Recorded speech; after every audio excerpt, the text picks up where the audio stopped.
Desa gaib di balik kabut. Aku, Seno, nggak pernah percaya sama cerita-cerita aneh tentang desa gaib. Sampai akhirnya aku sendiri mengalaminya. Semua bermula saat aku dan teman-temanku, Raka, Dini, dan Bagas, berniat mendaki Gunung Wilis. Di tengah perjalanan, kabut tebal turun mendadak. Jalur yang seharusnya jelas tiba-tiba terasa asing. Kita kemana nih? Tanya Dini panik. Bagas menunjuk ke arah yang tampak seperti jalan setapak. Mungkin lewat situ, ada tanda-tanda bekas kaki.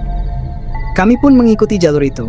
Setelah beberapa jam berjalan, kabut mulai menipis, dan di hadapan kami terbentang sebuah desa kecil yang sangat asri. Rumah-rumah panggung dari kayu berjajar rapi, dan aroma bunga melati tercium kuat. Wah, keren banget! Ini pasti desa wisata, ujar Raka sambil mengeluarkan ponselnya untuk memotret. Tapi anehnya layar ponselnya hanya menampilkan warna putih. Seorang wanita tua keluar dari salah satu rumah. Rambutnya putih, kulitnya keriput, tapi senyumnya ramah. Kalian pasti lelah, mari istirahat di rumah saya, katanya. Kami mengikuti wanita itu. Di dalam rumahnya ada banyak makanan yang sudah tersaji di meja. Makan anak, kalian butuh tenaga, katanya lagi. Awalnya aku ragu, tapi karena lapar aku ikut makan. Anehnya makanan itu terasa hambar seperti nggak punya rasa. Dini pun berbisik, Sen, kok rasanya aneh ya? Tiba-tiba suara gending Jawa terdengar dari luar. Wanita tua itu berdiri. Kalian jangan keluar rumah sampai saya bilang aman. Tapi Bagas yang terkenal penasaran malah mengintip dari jendela. Kalian lihat, ada upacara besar di alun-alun desa, ujarnya. Kami semua ikut melihat. Di sana orang-orang desa sedang menari di sekitar pohon besar. Tapi semakin lama diperhatikan, wajah mereka terlihat aneh. Mata mereka kosong, tubuh mereka bergerak kaku seperti boneka. Ayo kabur sekarang, bisik Raka. Kami pelan-pelan keluar dari rumah itu. Tapi begitu sampai di luar, suasana desa berubah. Jalanan penuh dengan daun kering, rumah-rumah terlihat reyot dan bau busuk menyengat. Ternyata desa itu sudah lama terbengkalai. Astaga, kita di mana ini? Seru Dini sambil menahan tangis. Tiba-tiba wanita tua itu muncul lagi. Tapi kali ini wajahnya penuh luka dan matanya berwarna merah menyala. Kalian sudah makan di sini, berarti kalian milik desa ini. Suaranya bergema. Kami lari sekuat tenaga, tapi jalannya seperti nggak berujung. Setiap kali berblok, kami kembali ke tempat yang sama, di depan pohon besar yang tadi jadi pusat tarian. Aku nggak tahu bagaimana akhirnya kami berhasil keluar. Yang aku ingat, kami semua pingsan di hutan dan ditemukan oleh warga desa lain keesokan harinya. Sampai sekarang, aku masih nggak bisa melupakan wajah wanita tua itu dan desanya yang menyeramkan. Mereka bilang, desa itu cuma muncul di waktu-waktu tertentu, menarik orang-orang yang tersesat. Dan kalau sampai makan atau mengambil sesuatu dari sana, kau nggak akan bisa pulang lagi.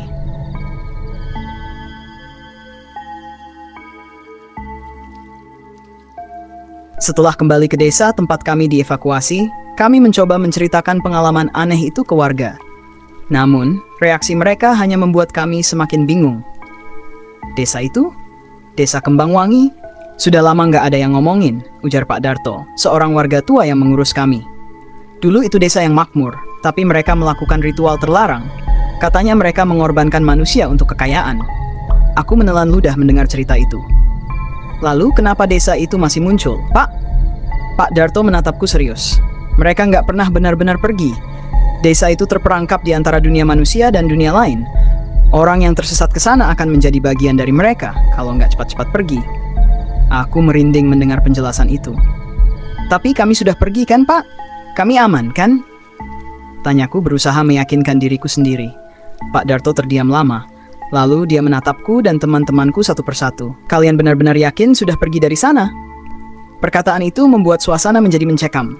Bagas yang sejak tadi hanya diam, tiba-tiba mengeluh pusing. Kepala gua berat banget, ujarnya sebelum akhirnya pingsan. Kami panik dan mencoba membangunkannya.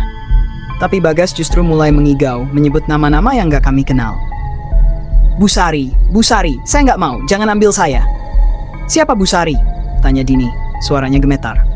Pak Darto langsung memanggil beberapa warga lain. Kita harus segera lakukan selamatan. Mereka masih terikat sama desa itu, ujarnya tegas. Malam itu kami dibawa ke sebuah balai desa untuk mengikuti ritual. Para sesepuh duduk melingkar sambil membakar kemenyan dan membaca doa-doa. Aroma kemenyan menyengat hidung, membuat suasana semakin mencekam. Tiba-tiba, Bagas bangkit dari tidurnya. Tapi anehnya, wajahnya berubah dingin, tanpa ekspresi. Kalian gak bisa kabur. Desa ini adalah rumah kalian sekarang, katanya dengan suara yang bukan miliknya. Semua orang di balai desa langsung mundur ketakutan. Pak Darto memimpin doa dengan suara lebih keras, sementara tubuh Bagas mulai gemetar hebat.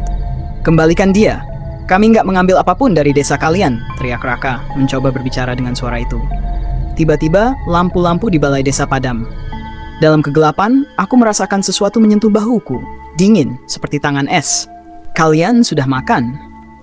Kalian sudah bagian dari kami. Bisikan itu terdengar jelas di telingaku. Aku menjerit ketakutan. Ketika lampu menyala kembali, tubuh Bagas tergeletak lemas, tapi wajahnya kembali normal. Dia terbangun perlahan, kebingungan. Apa yang terjadi? Pak Darto menatap kami serius. Kalian sudah diusir dari sana, tapi ingatlah ini. Jangan pernah kembali ke wilayah Gunung Wilis. Desa itu masih mencari pengganti untuk tumbalnya. Hingga hari ini, aku dan teman-temanku selalu merasa was-was. Kadang di malam tertentu, aku mencium aroma melati yang familiar. Dan anehnya, setiap kali kabut turun, aku selalu bermimpi berjalan di jalan setapak yang menuju desa itu. Desa Kembangwangi, yang gak pernah benar-benar membiarkan kami pergi. Beberapa bulan berlalu, tapi bayangan tentang desa Kembangwangi terus menghantui. Setiap malam, mimpi itu datang lagi. Aku berjalan melewati kabut, aroma melati menguar dan suara gending Jawa terdengar samar. Aku pikir aku yang paling terganggu, tapi ternyata teman-temanku mengalami hal yang sama. Raka, yang biasanya ceria, kini sering melamun. Sen, gue nggak tahan, desa itu kayak manggil-manggil gue, ujarnya suatu malam. Bagas lebih parah. Dia mulai sering berbicara sendiri, bahkan mengaku melihat bayangan wanita tua di kamarnya. Dia bilang waktunya tinggal sedikit. Gue harus balik, katanya dengan wajah pucat. Aku nggak tahu apa yang harus kulakukan. Sampai akhirnya, aku memutuskan untuk menemui Pak Darto lagi. Ketika aku tiba di desanya, suasana terasa lebih sunyi daripada terakhir kali aku ke sana. Warga terlihat enggan berbicara, bahkan seperti menghindariku. Ketika akhirnya aku bertemu Pak Darto, dia terlihat lebih tua dan lelah. Kamu nggak seharusnya datang lagi, Seno, katanya tanpa basa-basi. Pak, tolong bantu kami. Teman-teman saya makin parah. Mereka seperti dipanggil kembali ke desa itu, pintaku. Pak Darto menghela napas panjang. Desa Kembangwangi memang nggak akan berhenti sampai mendapatkan tumbal yang mereka inginkan. Mungkin salah satu dari kalian sudah ditandai. Aku merasa lututku lemas mendengar itu. Ditandai? Maksudnya apa, Pak? Pak Darto mengambil sesuatu dari kantongnya, sebuah daun kering yang berwarna coklat tua, tapi mengeluarkan bau melati yang tajam. Coba kamu periksa tubuh kalian. Biasanya tanda itu muncul dalam bentuk mimpi atau bekas luka aneh. Aku langsung teringat mimpi-mimpi kami. Tapi yang lebih aneh, sejak pulang dari sana, di lengan kananku muncul garis seperti bekas cakaran yang nggak pernah sembuh. Pak, apa ini tandanya? Tanyaku sambil menunjukkan lenganku. Pak Darto terdiam. Wajahnya berubah muram. Kamu sudah ditandai, Seno. Itu berarti mereka menginginkan kamu. Aku merasa seperti dunia runtuh. Jadi, saya harus kembali ke sana? Tanyaku dengan suara gemetar. Pak Darto menggeleng. Kalau kamu kembali, itu artinya kamu menyerahkan diri. Tapi kalau kamu nggak kembali, mereka akan terus mengejar. Nggak hanya kamu, tapi juga orang-orang di sekitarmu. Aku bingung harus bagaimana. Tapi sebelum aku bisa memutuskan, tiba-tiba pintu rumah Pak Darto terbuka dengan sendirinya. Angin dingin masuk, membawa aroma melati yang sangat menyengat. Mereka sudah di sini, bisik Pak Darto. Seno, kamu nggak punya banyak waktu. Pilihannya cuma dua, lawan mereka atau menyerah. Aku merasa panik. Tapi saat itu aku sadar satu hal. Aku nggak mau teman-temanku atau orang lain jadi korban. Dengan gemetar, aku berkata, saya akan kembali ke desa itu, Pak. Tapi bantu saya untuk melawan mereka. Pak Darto mengangguk pelan. Kalau itu keputusanmu, kita harus segera bersiap. Tapi ingat, mereka lebih licik dari yang kamu bayangkan. Mereka akan melakukan apa saja untuk mematahkan keberanianmu. Malam itu, aku bersiap untuk kembali ke desa Kembangwangi. Dengan bekal doa dan sedikit ilmu dari Pak Darto, aku melangkah masuk ke hutan yang dipenuhi kabut. Suara gending Jawa mulai terdengar lagi menyambutku, seolah mereka tahu aku kembali. Tapi kali ini, aku datang untuk melawan. Akhirnya aku sadar, perang ini bukan cuma untuk menyelamatkan diriku, tapi juga menghentikan teror yang sudah berlangsung terlalu lama. Aku nggak tahu apakah aku akan menang atau kalah. Tapi satu hal yang pasti, aku nggak akan menyerah tanpa perlawanan. Aku memasuki hutan dengan hati berdebar. Kabut tebal kembali menyelimuti, membawa aroma melati yang semakin menusuk. Langkahku terasa berat, seolah ada sesuatu yang menarikku untuk mundur. Tapi tekadku sudah bulat. Aku nggak mau terus hidup dalam ketakutan. Di tengah perjalanan, suara gending Jawa semakin jelas. Samar-samar, aku melihat bayangan rumah-rumah panggung di kejauhan. Desa Kembangwangi muncul lagi, kali ini terlihat lebih nyata dan hidup. Warga desa berkumpul di alun-alun, menari mengelilingi pohon besar. Di antara mereka aku melihat wanita tua yang dulu menyambut kami. "Seno, akhirnya kamu kembali." Suara wanita itu terdengar lembut tapi penuh ancaman. Aku menelan ludah, mencoba mengendalikan ketakutanku. "Aku datang bukan untuk menyerah, tapi untuk mengakhiri semuanya," kataku mencoba terdengar tegas. Wanita tua itu tertawa pelan. "Beraninya kamu, tapi kau lupa. Desa ini adalah milik kami. Kamu cuma manusia lemah. Apa yang bisa kamu lakukan?" Aku menggenggam jimat yang diberikan Pak Darto. "Aku nggak takut lagi sama kalian," teriakku. Tiba-tiba, suasana berubah. Warga desa berhenti menari dan menatapku dengan mata kosong. Angin dingin bertiup kencang, membuat pohon-pohon bergoyang liar. Wanita tua itu melangkah maju, wajahnya berubah menyeramkan. Kulitnya mengelupas, memperlihatkan daging busuk di baliknya. "Kamu sudah menolak takdir, Seno. Tapi ingat, takdir tidak bisa dilawan," ujarnya sambil mengangkat tangannya. Dari balik pohon besar, muncul bayangan hitam berbentuk makhluk besar dengan mata merah menyala. Makhluk itu mendekatiku, mengaum dengan suara yang mengguncang tanah. Aku hampir jatuh terduduk, tapi suara Pak Darto terngiang di kepalaku. "Jangan biarkan mereka mematahkan keberanianmu." Aku mengangkat jimat di tanganku, membaca doa yang diajarkan Pak Darto. Cahaya terang memancar dari jimat itu, membuat makhluk hitam itu mundur.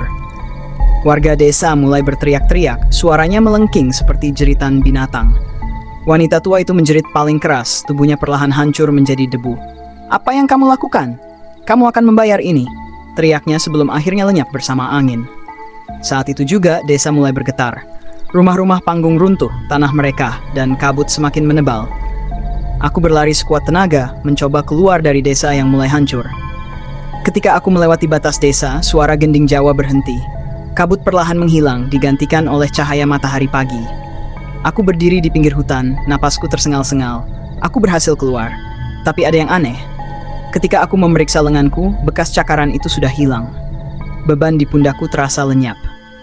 Aku tahu, aku telah mengakhiri kutukan desa Kembangwangi.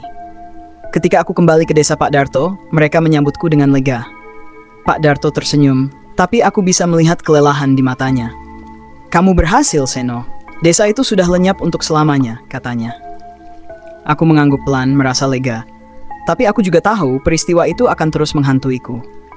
Desa Kembangwangi mungkin sudah hilang, tapi bayangan wajah-wajah mereka akan selalu ada di ingatanku. Peringatan bahwa ada dunia lain yang tak boleh dilawan sembarangan.